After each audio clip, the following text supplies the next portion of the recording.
సుగంధ ద్రవ్య పంటగా పేరుగాంచిన మిరప ఆంధ్రప్రదేశ్ రాష్ట్రంలో ప్రధాన వాణిజ్య పంటగా విరాజిల్లుతోంది.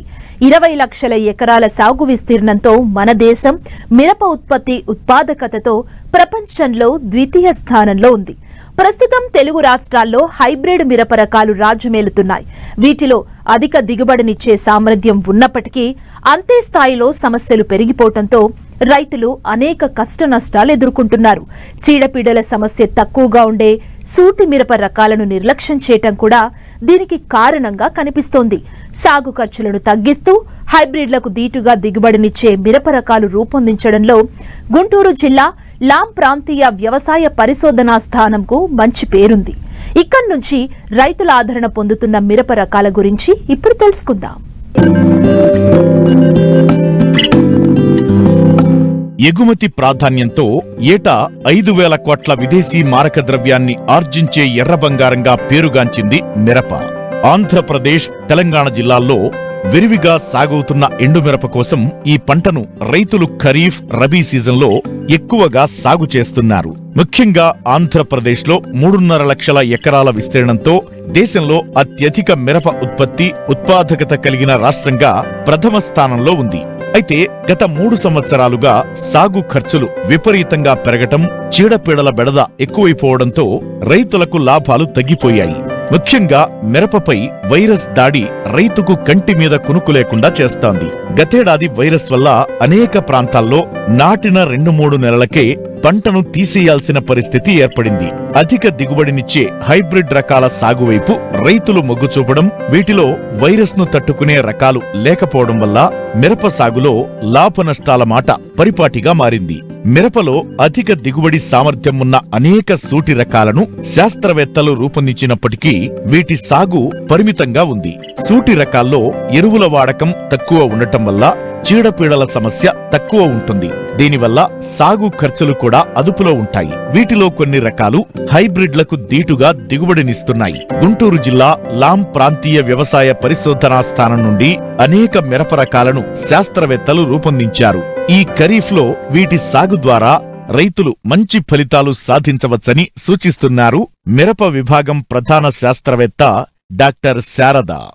ముఖ్యంగా ఈ లాం ఫామ్ నుంచి విడుదలైనటువంటి G3, G4, G5, CA 960 అంటే సింధూర్ రకము, అపన్న, LCA 334, LCA 206, LCA 305 రకాలు, LCA 353 రకాలు ఎక్కువ విస్తీర్ణంలో గతంలో సాగు చేయడం జరిగింది. అందులో LCA 334 రకం అయితే 2006 సంవత్సరంలో రిలీజ్ చేయబడింది. ఈ రకము కొన్ని ప్రాంతాల్లో హైబ్రిడ్ కంటే కూడా ఎక్కువ దిగుబడి రావడం జరిగింది. హెక్టార్కి 55 నుంచి 60 క్వింటాల దిగుబడిని ఇస్తుంది. కాయలు మధ్యస్థ పరిమాణంతో పొడుగుగా ఉంటాయి. మధ్యస్థ ఘాటు రకం కలిగిన రకం ఇది. ఆ తర్వాత LCA 353 అనే రకము 2009లో విడుదల చేయబడింది. ఇది రకము LCA 334 కంటే కూడా త్వరగా కోతకు వస్తుంది. ఎక్కువగా మనకి తేలికపాటి నేలల్లో సాగు చేయడానికి అనుకూలంగా ఉంటుంది. ఎందుకంటే ఈ మొక్కలు కొంచెం గుబురుగా ఉంటాయి కాబట్టి తేలికపాటి నేల, ముఖ్యంగా శ్రీకాకుళం, విజయనగరం, వైజాగ్ జిల్లాల్లో సాగు చేయడానికి అనుకూలంగా ఉంటుంది. ఇంకా ఈ తర్వాత LCA 620 అనే రకము 2014లో జాతీయ స్థాయిలో విడుదల చేయబడింది.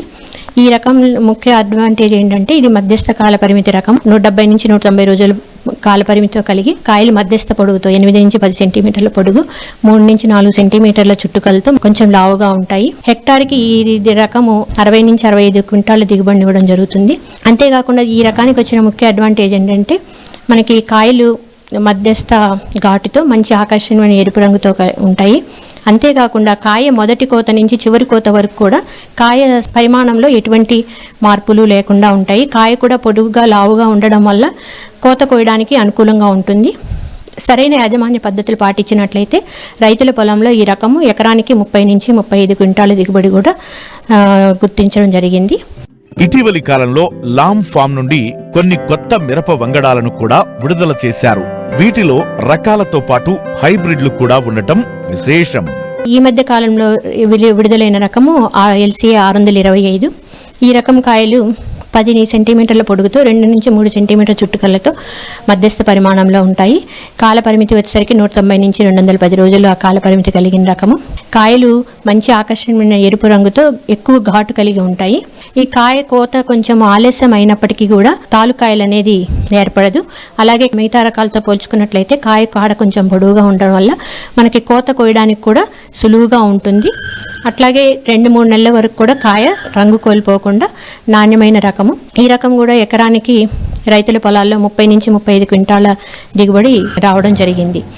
అంతేకాకుండా ఈ మధ్య కాలంలో LCH 111 అనే హైబ్రిడ్ రకాన్ని కూడా లాంఫామ్ నుంచి విడుదల చేయడం జరిగింది.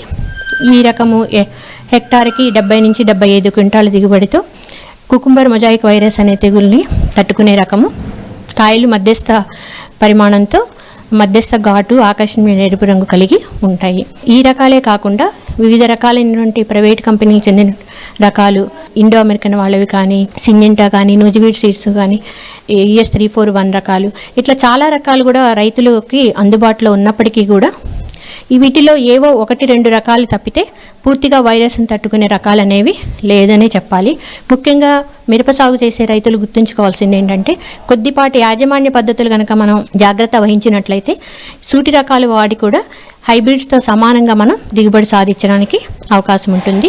మనకి హైబ్రిడ్స్ సాగు చేయడానికి ఏదైతే విత్తనం ఖర్చులో కానీ, ఎరువుల యాజమాన్యంలో, నీటి తడుల విషయంలో పెట్టిన ఖర్చుని చాలా వరకు తగ్గించుకొని సూటి రకాల ద్వారా సాగు చేసుకున్నప్పుడు ఈ ఖర్చు తగ్గించుకొని అధిక ఆదాయం పొందడానికి అవకాశం ఉంటుందండి.